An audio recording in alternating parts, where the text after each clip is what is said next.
তাফসিরে কাবিরের মধ্যে দেখেন মুসা আলাইহিস সালাতু ওয়াস সালাম রাস্তা দিয়ে যাইতেছে যাইতে দেখেন রাস্তার পাশে কবর থাকে না, থাকে কিনা থাকে? নবীদের তো আল্লাহ তাআলা ওই রকম পাওয়ার দিছে, কবরে কি হয় এটাও জানা, ঠিক কিনা? যাইতে দেখেন কবরের ভিতরে আযাব হইতেছে।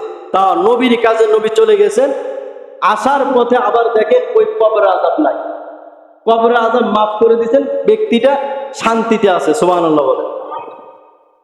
মুসা আলাইহিস সালাতু ওয়াস সালাম ওই কবরবাসীকে ডাক দিয়েছেন। তো হুজুর আবার ডাক দিলে শোনেন, আরে মরা মানুষ চিন্তা করছে নবী আল্লাহর পাওয়ার কোরআনের মধ্যে আছে, ঠিক কিনা?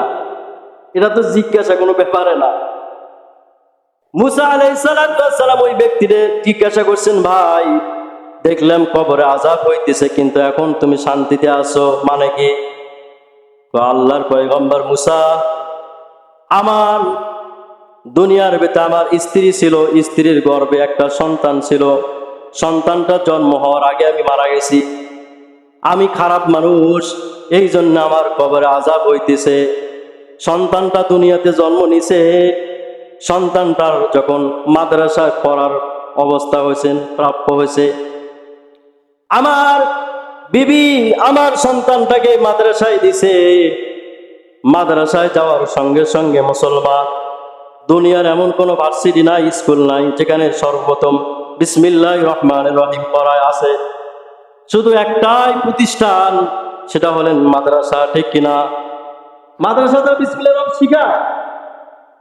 আল্লাহর বান্দা বলেন, ও আল্লাহর পয়গম্বর মুসা, আমার সন্তানটা পড়ার বয়স হয়েছে, মাদ্রাসায় আমার সন্তানটাকে ভর্তি করে দিছেন। হুজুর তাকে সবক দিছেন বিসমিল্লাহির রহমানির রহিম। আল্লাহর নাম দুটা নাম আছে, রহমান রহিম। এই আল্লাহর দুটা নামের এত দাম, এত দাম।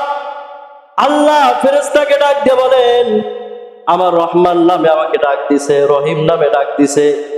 ছোট মাসুম বাচ্চা বোঝে না, ও আমাকে রহমান বলে ডাক দিছে, রহিম বলে ডাক দিছে, আর ওর বাবা কবরে আযাবে থাকবে, তা হতে পারে না, তা হতে পারে না।